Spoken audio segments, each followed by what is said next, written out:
Welcome back, everybody. Welcome back to your United in Strength community. I'm Ryan Niemiec, and here with Ruth Pierce, and we're with the VIA Institute on Character. And in these United in Strength initiatives, as you all know really well, we have that three-part tagline where we're pausing to breathe, to just catch our breath amidst everything that's going on in our world. And we are remembering that we have 24 character strengths that we can turn to at any point to make the good times even better, to handle the stressors, and to really overcome the mundane as well. And then third, community, connection. We emphasize this as a growing, building community, as a resource for anybody around the world that wants to take part of it. And so we have these sessions, as you know, every Monday at 5 o'clock Eastern time, but then also have a wonderful Facebook community for this initiative that you can engage that way too. So before we get started with today's session, I did want to give a very short, spontaneous follow-up to last week's session. So last week, you all might recall me telling quite an emotional story from my past of the incident of when I witnessed that bird being tortured and killed when I was a young boy. And I framed it, which I think is real for me in a way of redemption in some ways, where in that particular moment, I was sharing with you that I, at least in my perception of myself, was underusing bravery, and how that became a catalyst for me in my life to be sort of a champion of a different strength, of appreciation of beauty and excellence, that it really opened me up in a whole new way to the sacredness of life all around us in all forms. So while I might not have acted in that moment, it perhaps had a even more powerful effect later. So that was the story, and again, I'm not going to sit there and repeat the whole thing. But this morning, for the first time, I think, ever in the decades of my life, so this is, whether this is synchronicity or what this is, I don't know. You can be the judge. But my son discovered a baby hummingbird that was injured just outside my back door. And, you know, it's like many people, I have a great love for different birds. And so we sort of, to use a pun, we took the hummingbird under our wing and have been doing what we can. I think it has a broken wing. We're doing what we can to nurture it, to keep it safe. You know, there's very little that we know how to do. So we've been doing that today. And we'll see what might come of that. I've tried to connect with some wildlife people that maybe can offer some medical skills possibly as well. So who knows what will happen. But I thought that was sort of an interesting timing, in that would happen, 1 week to sharing that story. I'd never actually shared that story, by the way, what I shared last week. And then here we have sort of another redemptive moment of coming back and trying to help a bird of a different species in this sense. Maybe sometime we could show some pictures of this little hummingbird and holding it in the palm of the hand, and it's kind of a very precious, unique experience. Little green guy. So anyway, I wanted to share that. You can make of it what you like, but I like thinking of the phrase "strength's redemption," and we blogged about that from time to time, and I think it's interesting that we can make up for things by turning to our best qualities when maybe we've fallen short in our mind, or maybe even in somebody else's mind at some point. So that's a little side point. But for today, we thought we would do something very different. So for those of you who are new, this is not typical what we're about to do. Many of you are regulars, so you'll see this as quite a big change. So for today, we'd like to do a role reversal, where we want to tap into the wisdom of our community and really emphasize our community. So I'm actually going to be interviewing you all, right? Yes, you all.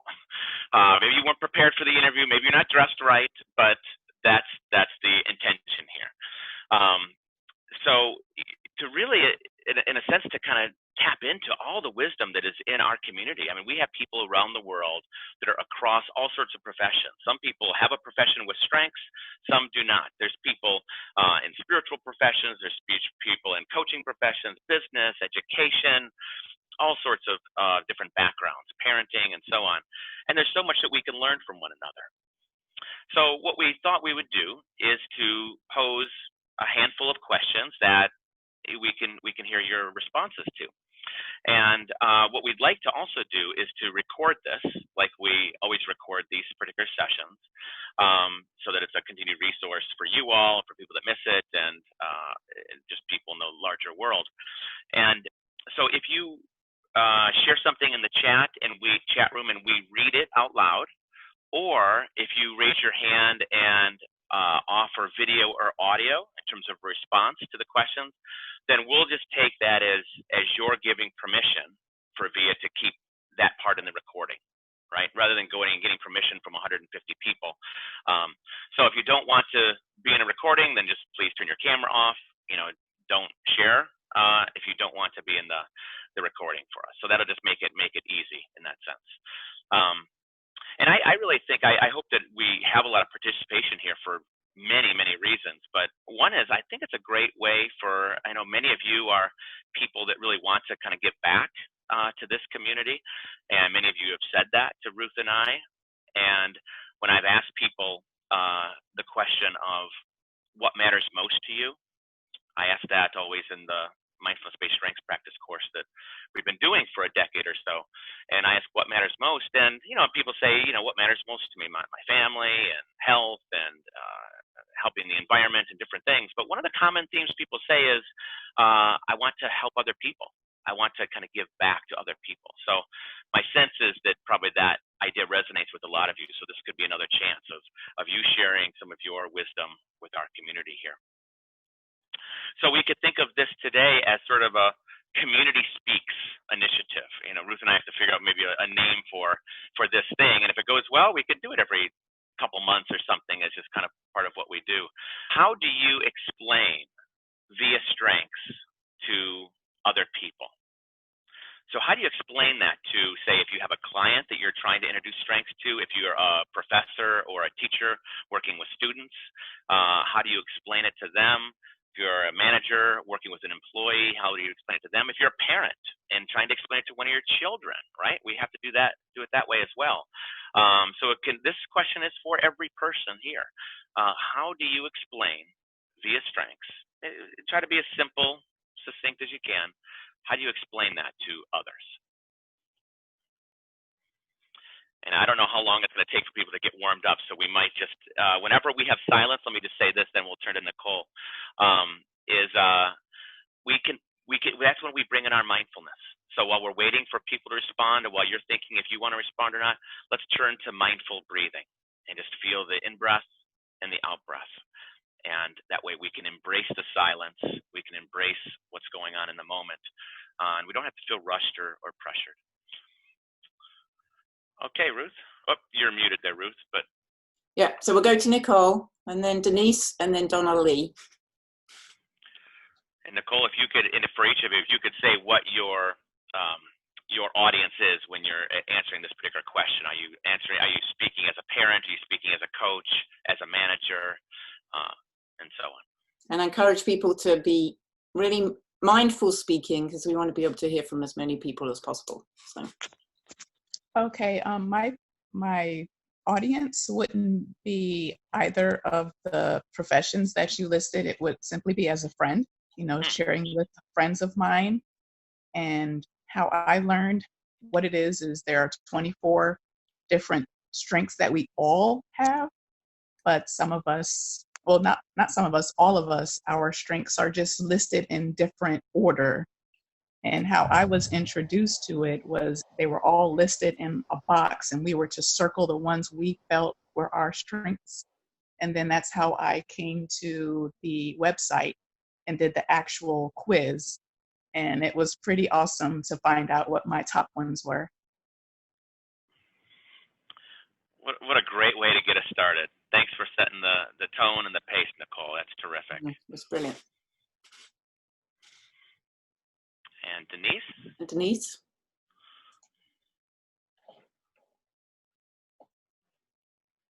I also have been trying to explain it to a couple of friends. And similar to Nicole, I say there's 24 character strengths that we all have. And we take a quiz to find out which are our strongest strengths. And I've also been try very hard to focus on what's going right in my life and what feels right, and the strengths really feel right. And so I've just been trying to build on what feels really positive. And the first one I've taken the test twice, 2020, 2019. And I guess I shouldn't call it a test, but anyway, the study. And both times it came up beauty as the number one strength. And I kind of know that. And the second strength is learning. And those two really do keep me going in life. And I do better when I focus on my strengths. And I just want to say that I'm in a grieving process right now. And I'm isolated here in the United States. So this community and the process of learning and hearing everyone else's wisdom is really helpful to me in many ways. So I want to say thank you to everybody. Well, thanks for saying that, Denise. And it sounds like that a couple added points there is that you use yourself as an example when sharing this with other people of how you use those highest couple strengths in your own life or when dealing with isolation and so on. And I think that's another great value add to as we all think about how we're going to introduce this process or introduce character strengths to whoever it might be, to never forget those points that Denise is saying is that we want to turn to our own personal examples. That's what people will resonate with. So thanks for saying that. Do you want to, how many do you want to do on this question, Ryan? Let's take these last two people and then we'll go to the next question. All right, so we've got Doris Shakir Ulara. I hope I said that correctly. I'm unmuting you now. Okay.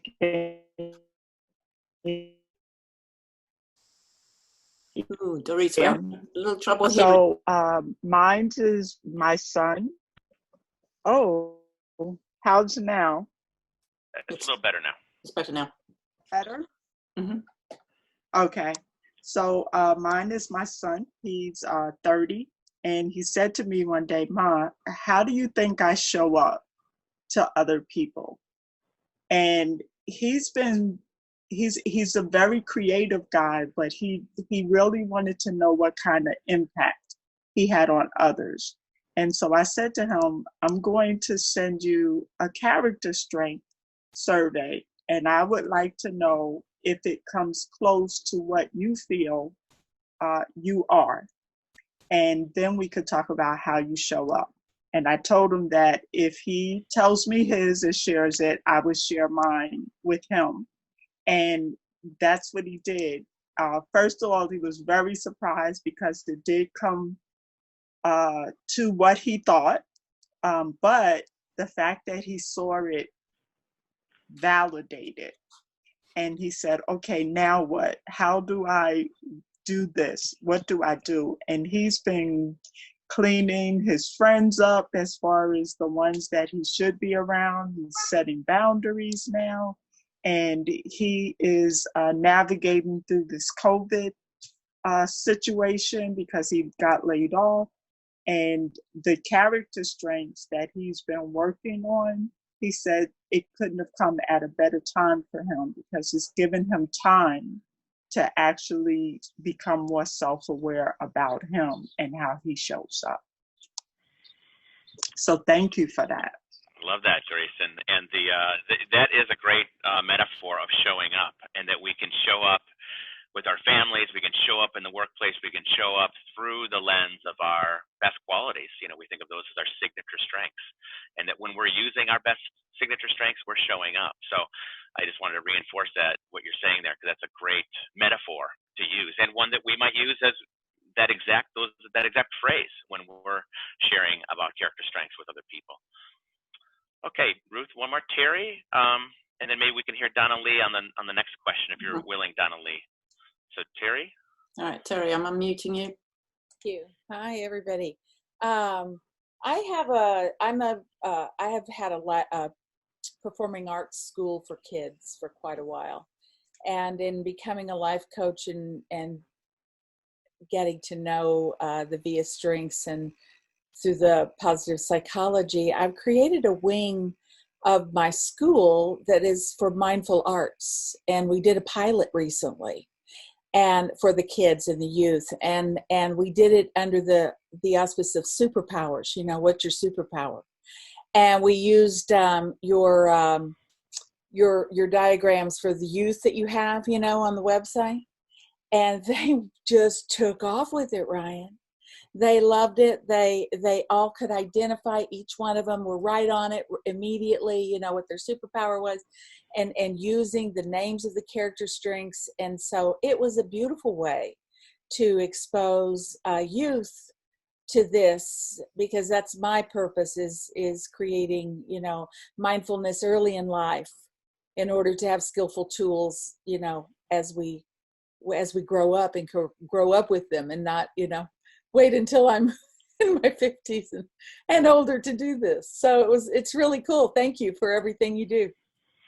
Thank you, Terry. So another great metaphor there that we can all consider using when we explain this to people, of superpowers, that these character strengths are like that.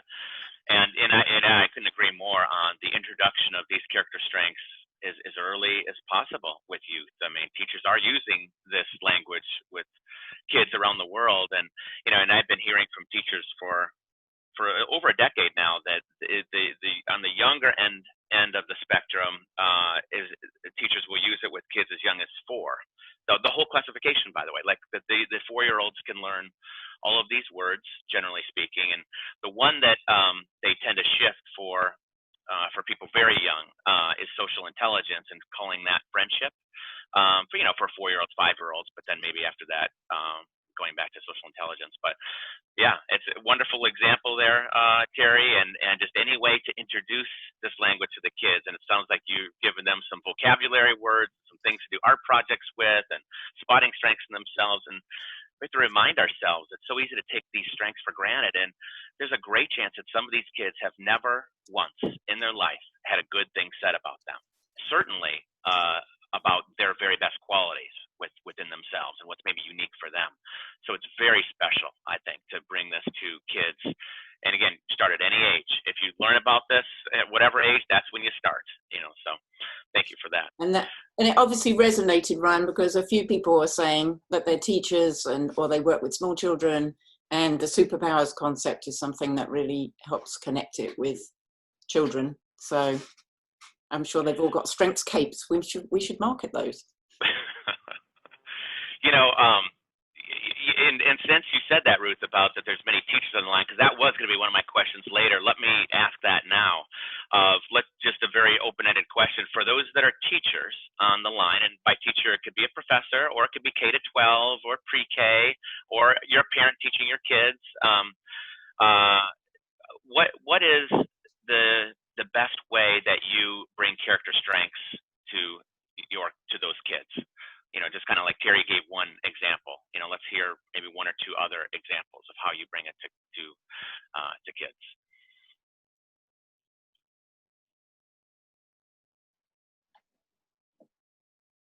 So Donna Lee's still got her hand up.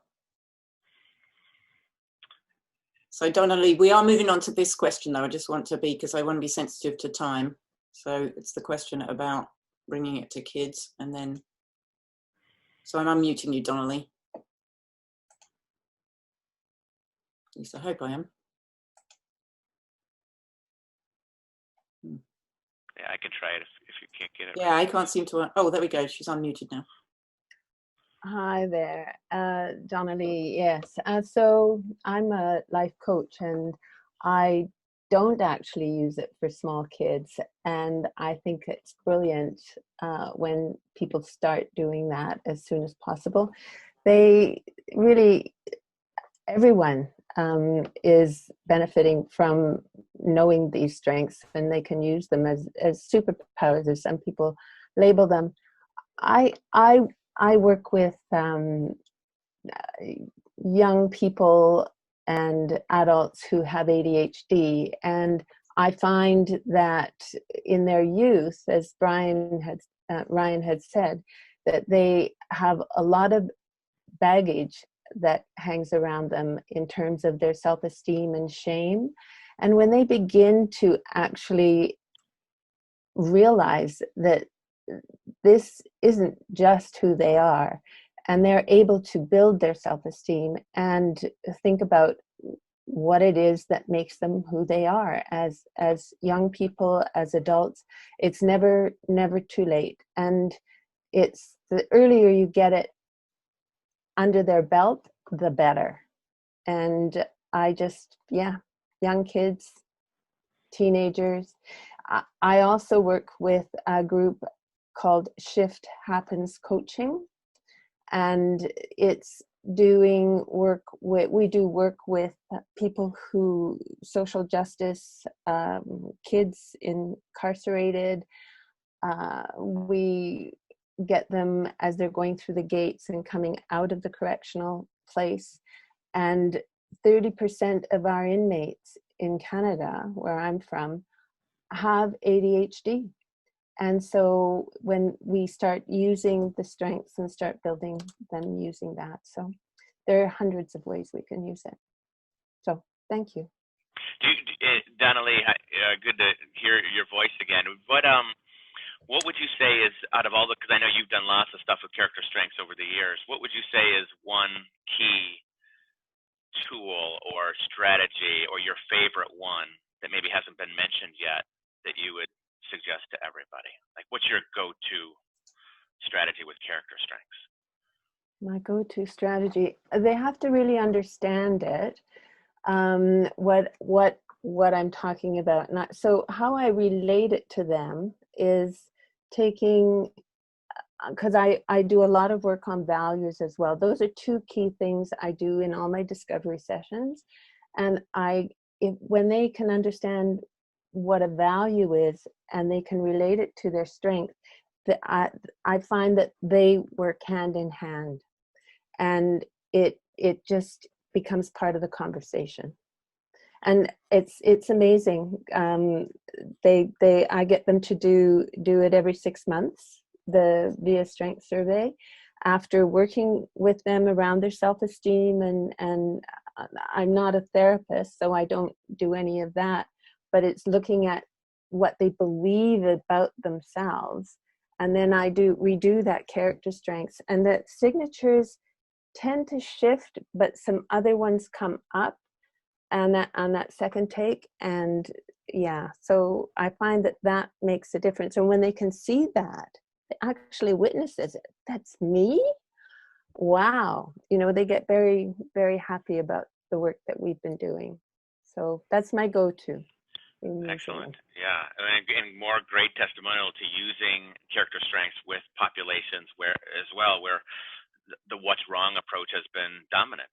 So kids or adults with ADHD, incarcerated youth or adults, the mindset, the approach that society will usually take to those populations is one that's quite negative, and one that's what's wrong and what's next that's going to be wrong that this person's going to do. So to begin to bring forth character strengths I really think it's a paradigm shift for us, the practitioner, trying to help people, but also it offers a shift for that individual to see themselves in a new way. So can I offer a comment, Ryan? I know I'm snagging other people's time, but about a year and a half after I'd first discovered character strengths and I'd been sort of learning everything I could about them, I was asked through my sister in the UK to create a character strengths program for kids in a school who were being left out. So they were the ones that were being bullied, or they didn't put their hand up in class, or they weren't integrating well into the class. And there were 8 of them, and all of the teachers did the program first. And it was all little things like exercises. Curiosity was it was also mindfulness. So it was mindfulness and curiosity. They got a stone and they had to feel the stone and feel all the textures on it, and wonder how it got to be like that and all of this kind of thing. And the teachers did it first, and then the kids did it. And the teachers wrote and said, this has transformed the way they did things in class because they started to integrate character strengths with all the kids.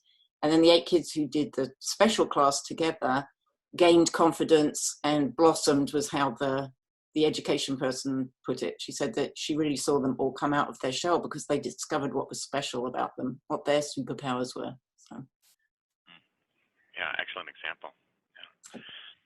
And we do have some comments in the chat as well. So Rowena's saying about how she does strength spotting with kids as a parent, and that they discuss that around the dinner table, talking about what they learned for the day and what strengths they used and what they're grateful for. And then we spot strengths in other people, which is a nice use of them. Yeah, it's a great strategy for all of us to use.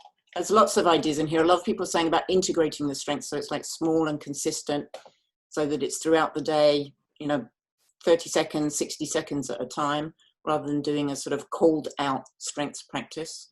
So, and I see we have some more hands up in the room as well. So, yeah.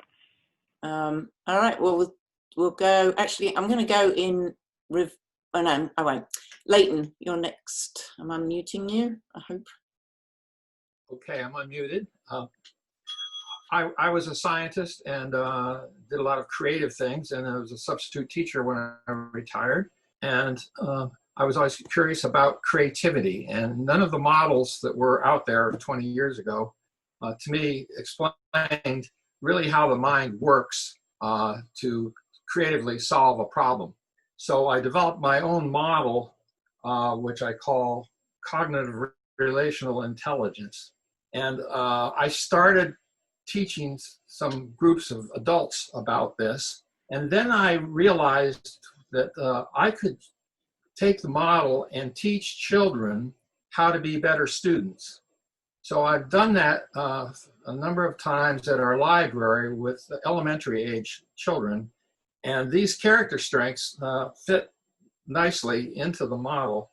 I won't try to relate specific ones very much, but let me just say that my goal in teaching these young children to be better students is to give them an appreciation, not only an appreciation of learning, but an understanding of how their mind works and how to use some of the vocabulary that is around. So someone was talking about the stones and observing stones. That's one of the things that I have in the model, to learn how to really slow down and observe things in detail. And that would take a couple of the character strengths to do that. And then to think about the attributes that go with that object we call stone. The hardness, the way it glistens, the way it feels, and so forth. And I have charts, and we develop things in the workshop that show how important it is to really study things, and how the mind takes these attributes and makes little tags on the thing. So someone who is 3 years old can draw a simple apple.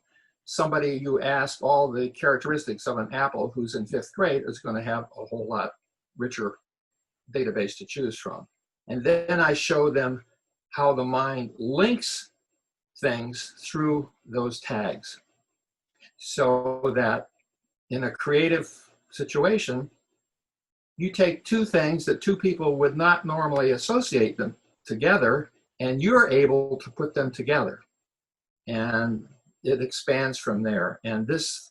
So it sounds fascinating, Leighton. I'm actually going to cut you off at this point, just because we're sensitive to the time and it's already after 5:30. But thank you very much for sharing the program and for doing that with children. Yeah, it's really fascinating how just these character strengths just can fit nicely into these kinds of models and these models that we develop. And no matter what kind of helper we are, if we take like a model, you're a scientific model like Leighton's talking about, if you're a cognitive behavioral person, if you're a solution focused coach, if you have a particular approach as a manager, it doesn't matter what your approach is. If you're psychodynamic, focused on people's past, it doesn't matter what your approach is. The character strengths can fit into that model, sort of as an overlay to whatever it is that you do. And so Leighton's kind of just gave an example where that's true. So that's going to be true for all of us as well. So I wonder, I know we have other hands up, but I want to make sure we get a couple more questions in. So maybe we could just give priority to those people whose hands are up, but you might have a different question. So that's what happens in interviews. You get put on the spot. So what I'd like to ask actually next is to bring it even more back to each of us and to say, what is a way that you practice with character strengths? So if we take some of the wisdom from mindfulness, we know that if we want to teach mindfulness at all, whether we're a teacher, or whether we're a professor, whether we're a practitioner, whether we're doing a mindfulness program, we should have our own practice ourselves. That's something that every leading mindfulness teacher will agree upon. So we take that same approach with character strengths. If we're going to teach character strengths to other people, if we're going to teach it to our kids, to our clients, to our employees, then we should have a practice with character strengths ourselves in some way, shape, or form. Doesn't mean we have to be practicing 5 hours a day, but we should have something. So it'd be interesting to hear, what are some of your character strengths practices? What do you do to practice with character strengths? And it might be that you do something very formally, where you do something at the same time, same amount of time, each day, no matter what. You're feeling sick, you're feeling well, whatever it is, at 9 o'clock to 9:30 in the morning, you're journaling on your character strengths, or you're practicing gratitude, or you're practicing using one of your strengths in some way. Or it might be more something informal, that your practice is that you turn to character strengths whenever you need it. So you remember to do that when you're feeling stressed, and you turn to your character strengths. It might be something that you've embedded into your routines, or that you set up once a week to have a strengths conversation with your significant other, where you spot and appreciate strengths with one another. So there's no exact rule or recipe or amount of time in which a practice would be considered a practice, but as long as it's something that you're doing to cultivate strengths in some way for yourself personally, to fill up your own bucket, if you will. So let's hear. I hope that everybody has some kind of practice, so we can hear from 150 or so people right now. But let's just start with Chris, and then take it from there. So I'm going to make a quick request, which is that we keep to like 3 to 4 sentences so that we hear from as many people as possible, because we're already over the 5:30 time. So, Chris, when we're not really going to do the meditation, and then we'll just go to Rachel 5:45, I think, today, because it's just a different approach. Normally, just so people know, normally we would stop the lecture point like at 5:25, 5:30, do the meditation for 5 or 10 minutes till about 5:30, 5:35, and then open it up to the community for questions till about 5:45 or whatever it would be, 6 o'clock. So here we're kind of scrapping all that because we're taking such a different angle today. So. Okay, so Chris, I've unmuted you. Okay, hi. I was using my character strengths to decide something very important in my life, that is my job, but I decided to not use them to decide to quit or not my job. I decided to use the character strengths to do small things in my day. And I decided to use my creativity, not just to think about my job, but to think about little stuff in my house, like a different meal, a different cookie. And I think that the creativity first is just painting and exploring that kind of thing. But then I saw that the creativity can be just clean the house in a different way, or doing some different meal, and doing something different, little stuff, but the different ways of, and this helped me to. So Chris, thank you. I'm going to be hard and fast about timing, just because there are lots of people with their hands up. So doing those things mindfully, and so with character strengths in mind, that's great. Is there something you wanted to add, Ryan? Yeah, that's great. Thanks for the example. Kind of some of that had to do with embedding character strengths into routines. So I hope everyone was listening and hearing that example of how to use it in routines, creativity with the mundane activities. So thanks, Chris. Yep. And Yosef is next, I think.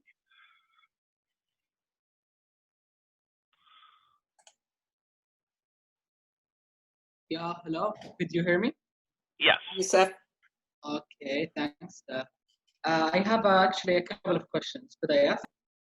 Oh, well, this the questions are going to you guys, not to us today. So, we're hoping for you to share how you have engaged in a character strength practice.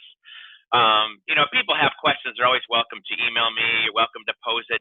We actually handle a lot of questions in the Facebook group, the Facebook community that we have. So feel free to pose them that way.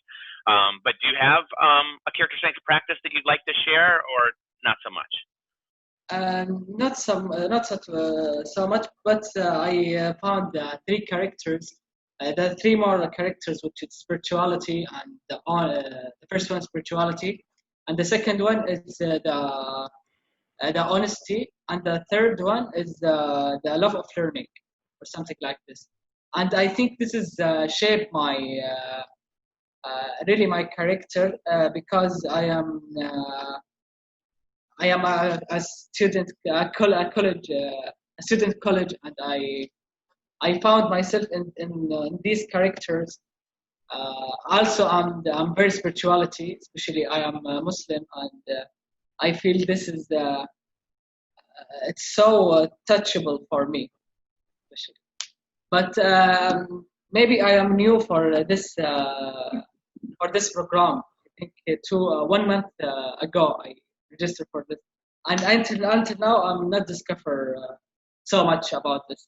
So I think I will in the future dive down. It sounds like you're off to a great start, and you're kind of starting to touch on one of the strategies that we often recommend for people that want to set up a practice, which is to be thinking about their signature strengths, which is what you were doing, and then to try to expand and use those in a new way each day. And you said that for your spirituality, I think you described it as very touchable, like in that sense, very kind of tangible, which is really a nice way to describe that, especially for something that can feel very ethereal. So I think that's great. So the idea is, how can I use my spirituality in a new way, an expanded way that kind of lets myself out even more, that helps me to touch it even more deeply? And then how do I use my love of learning and maybe a little bit more, expand upon my love of learning, learn one little new thing a day? So you're hitting on a great strategy. So thanks for sharing that, Yosef.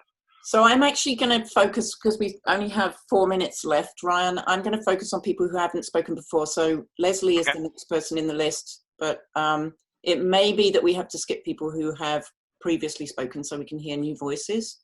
Okay. So Leslie.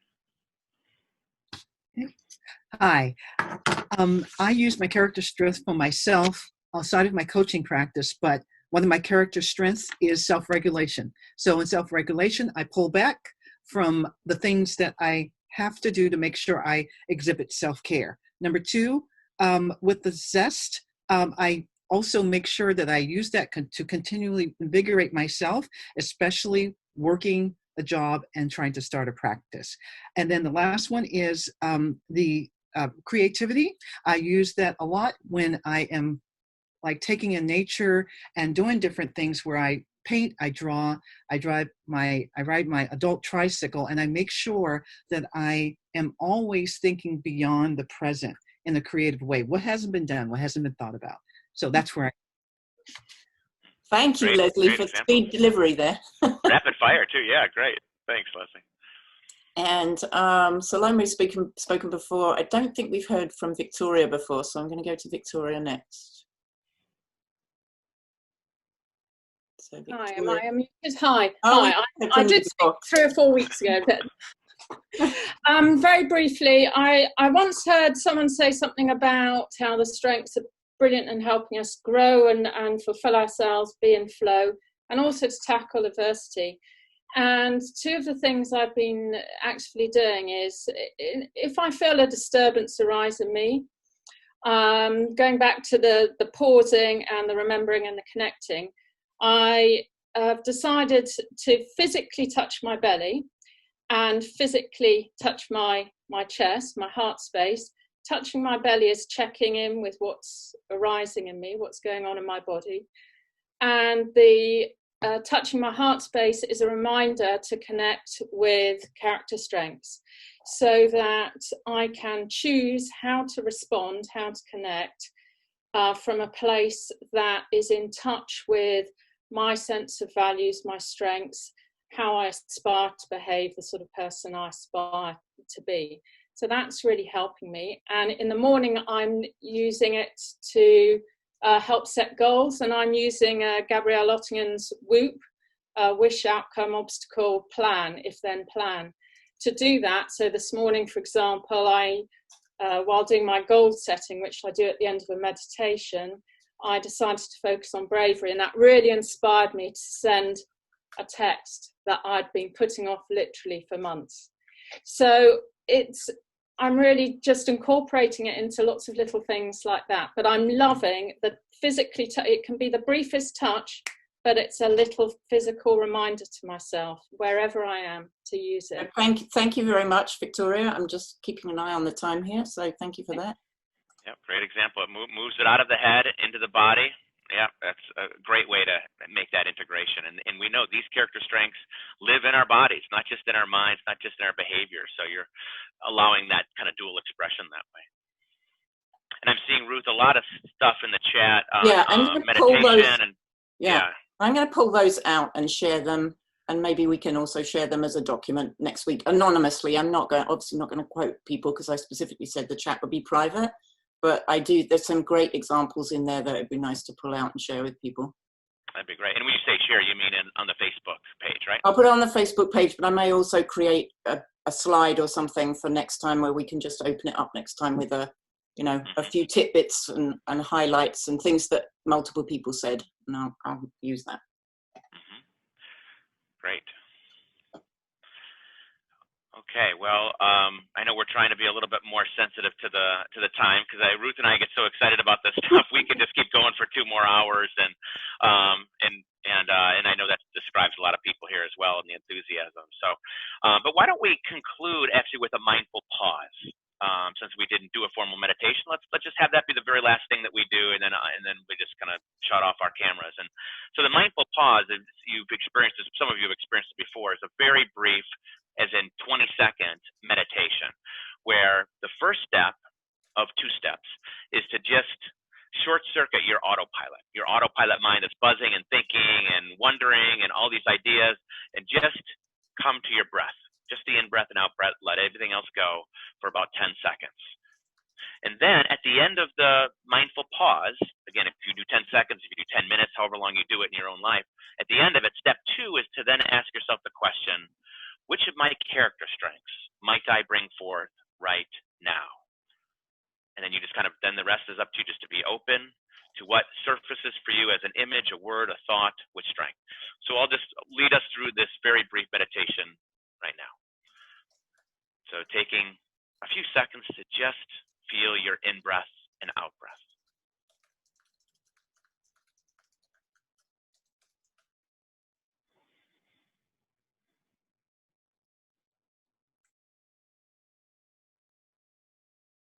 And on your own, as you do this, you might say you'll do 3 breaths to give it a really concrete set of parameters.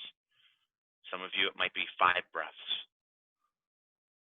And we know that when we direct our mind to count the breaths, that can help our focus.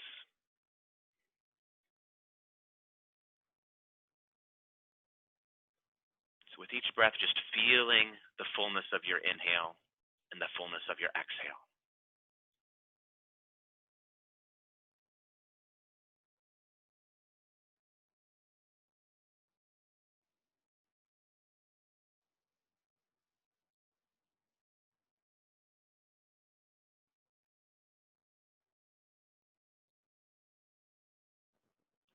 And conclude by asking yourself this. Which of my character strengths of the 24, which of my character strengths might I bring forth right now?